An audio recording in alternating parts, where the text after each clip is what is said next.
All right, RC fans, welcome back. Today we're diving into a bit of a vintage mystery. It's about those white nylon front bumpers for the '83 Tamiya Frog. You know, the ones sold by Pro-Line, sold by CRP, custom racing products.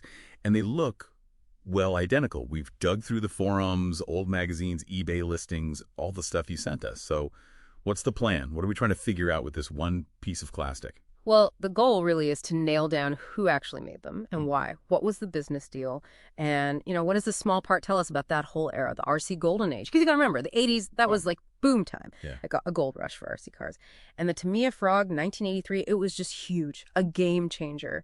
This 2WD buggy, lightweight ABS chassis, it really opened up off-road racing for everyone. It was good, too. Won the '84 German Nationals, which is pretty serious stuff. Yeah, a total legend. But like you said, even legends have, well, weak spots. And the Frog's front bumper, that stock black plastic one, notoriously brittle. Snap. And the drivetrain too, right? Especially if you dropped in a hotter motor. Things started wearing out fast. So how did these weaknesses become this huge opportunity? It was almost like Tamiya left the door open on purpose, Maybe not, but it felt like it. These weren't really flaws, more like areas ready for improvement. And enthusiasts, they absolutely wanted tougher parts, better performance. That demand, well, it basically birthed the whole aftermarket hop-up industry. And that's where companies like Pro-Line come in.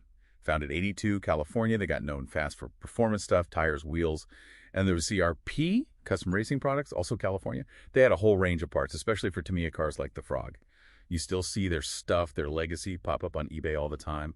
Really sought after. Exactly. And the visual clues started stacking up over the years. I remember seeing a Tamiya Club forum post back in 2020, user frag jumper, showed this bumper, called it questionable because it sort of looked like a mix of both Pro-Line and CRP designs. That was maybe the first big hint for a lot of people thinking, wait a minute, are these related? Okay, so hints, visual cues.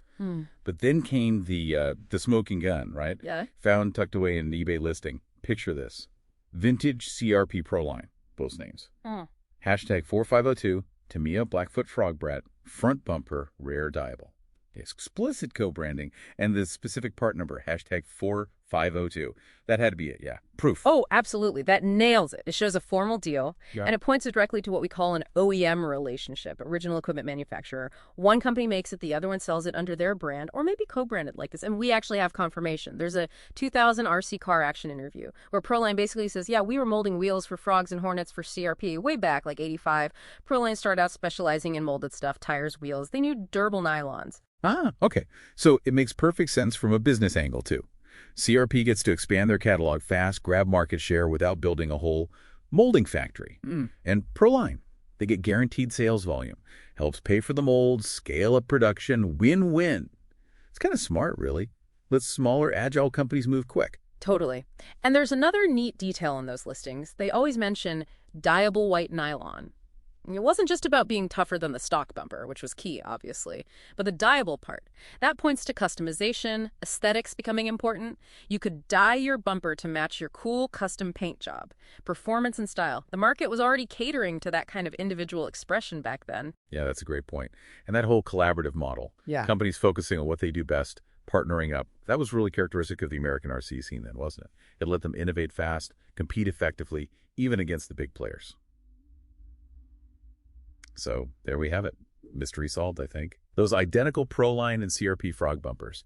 Definitely an OEM deal. Yeah. Pro-Line did the manufacturing, CRP handled the marketing, sometimes with that co-branded hashtag 4502 package. Yep. The evidence lines up. The co-branded part number, the historical accounts of Pro-Line molding for CRP, it all fits. So next time you see one of those vintage white bumpers, remember, it's not just a hop-up.